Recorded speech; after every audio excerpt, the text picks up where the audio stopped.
తాళ్లూరు మండలం కొరపాటివారిపాలెంలో సోమవారం ఎన్టీఆర్ భరోసా పెన్షన్ల పంపిణీ కార్యక్రమంలో Darsi Telugu Desam party incharge doctor Gottipati Lakshmi పాల్గొని ఇంటింటికి తిరిగి లబ్ధిదారులకు పెన్షన్లు పంపిణీ చేశారు. డాక్టర్ లక్ష్మి గారితో పాటు టీడీపీ యువ నాయకులు డాక్టర్ కడియాల్ లలిత్ సాగర్ గారు, ఎంఆర్ఓ వెంకటరమణ గారు, ఎంపీడీఓ అంజిత గారు, రెవెన్యూ, హౌసింగ్, సచివాలయం సిబ్బంది తదితరులు ఉన్నారు. ఈ కార్యక్రమంలో నాయకులు, అభిమానులు, కార్యకర్తలు పాల్గొన్నారు. తదుపరి డాక్టర్ గొట్టిపాటి లక్ష్మి గారు ప్రసంగించారు.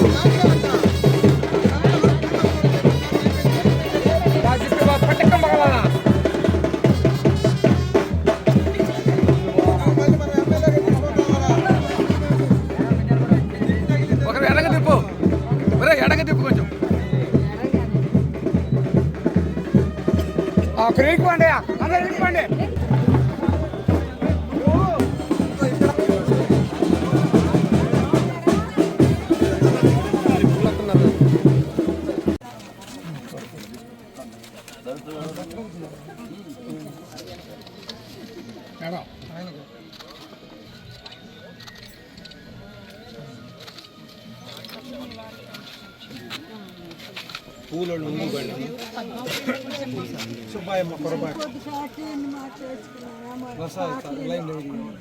పాటలు పెట్టమన్నమాట టీవీ పెడితే అందుకే చంద్రబాబు నాయుడు గారు ఏం ఆలోచిస్తారంటే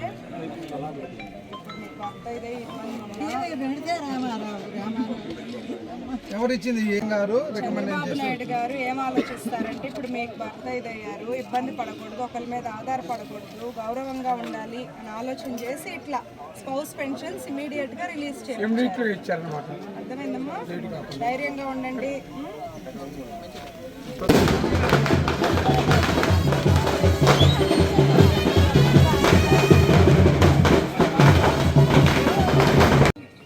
ఈరోజు పెన్షన్ పంపిణీ కార్యక్రమానికి ఇక్కడ మన గ్రామానికి రావటం చాలా సంతోషంగా ఉంది. ఈ కార్యక్రమానికి వచ్చేసిన నాయకులకు, ఎంపీఓ గారికి, పెద్దలకు, మహిళలకు అందరికీ కూడా పేరు పేరున నమస్కారాలు. ఎప్పుడూ కూడా చంద్రబాబు నాయుడు గారు ఇచ్చిన మాట ప్రకారం ప్రజల వద్దకే పాలన అన్నట్టుగా ఈ 17 నెలలు మనం చూస్తున్నాం. ఒక ప్రజా ప్రభుత్వంగా అందరూ పనిచేస్తున్నారు. 12 అందరికీ పెన్షన్ డిస్ట్రిబ్యూషన్ దాదాపుగా కంప్లీట్ అయిపోయింది. గత 5 ఏళ్ళు చూస్తే వాళ్ళ పార్టీ కాకపోతే పెన్షన్లు పీకేయటం, లేదా వేరే ఏదైనా పనులు ఉంటే అవి ఆపటం, ఇట్లా ప్రజల్ని రకరకాలుగా ఇబ్బందులకు గురి చేశారు. మన కూటమి ప్రభుత్వం అధికారంలోకి వచ్చిన దగ్గర నుండి ఎలక్షన్స్ వరకే పార్టీలు, ఎలక్షన్స్ అయిపోయాక పరిపాలన సమయానికి టైంకి వస్తే సంక్షేమం, అభివృద్ధి అందరికీ, అర్హులందరికీ అందాలి అనేది చంద్రబాబు నాయుడు గారి లక్ష్యం. అదేవిధంగా ఈరోజు స్పౌస్ పెన్షన్స్ 4 ఈ గ్రామంలో ఇవ్వటం పార్టీలకు అతీతంగా ఇచ్చాము. మండలానికి వస్తే 25 మందికి కొత్త పెన్షన్స్ 3,000 నుండి 4,000 చేశారు.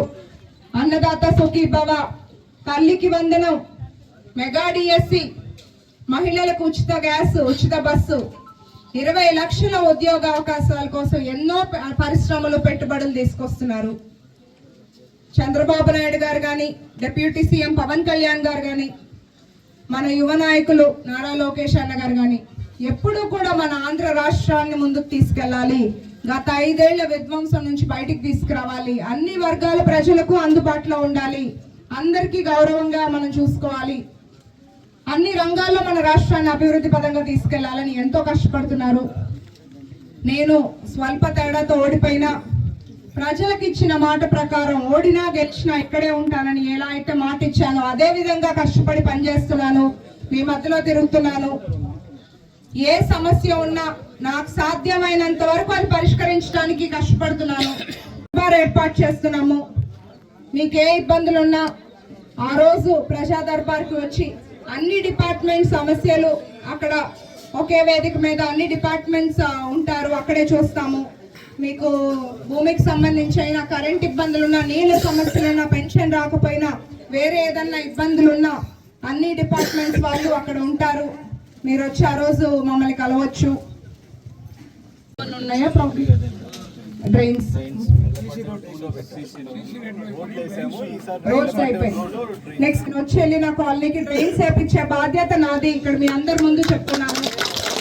అంతేకాకుండా ఇప్పుడు మనం చెప్పిన గవర్నమెంట్ పథకాలు ఎవరికన్నా ఏదన్నా ఇబ్బందులు ఉండి అందలేదంటే దయచేసి వచ్చి కలవండి, అవన్నీ సరిచేసి అందరికీ కూడా మన కూటమి ప్రభుత్వం అందిస్తున్న పథకాలు అందేలాగా చూసే బాధ్యత మాది. ఇబ్బందులున్నా కూడా ఎవరైనా మాట్లాడాలనుకుంటే ఇప్పుడు వచ్చి మాట్లాడొచ్చు. మనకి మెజారిటీ వచ్చిన గ్రామం ఇది. సో ఈ మండలంలో, పాలూరు మండలంలో మెజారిటీ వచ్చిన గ్రామం ఇది. నేను మరింత ప్రత్యేక దృష్టి పెట్టి ఇక్కడ ఏ ఇబ్బందులున్నా పూర్తి చేసే బాధ్యత తీసుకుంటానని మీ అందరికీ హామీ ఇస్తున్నాను.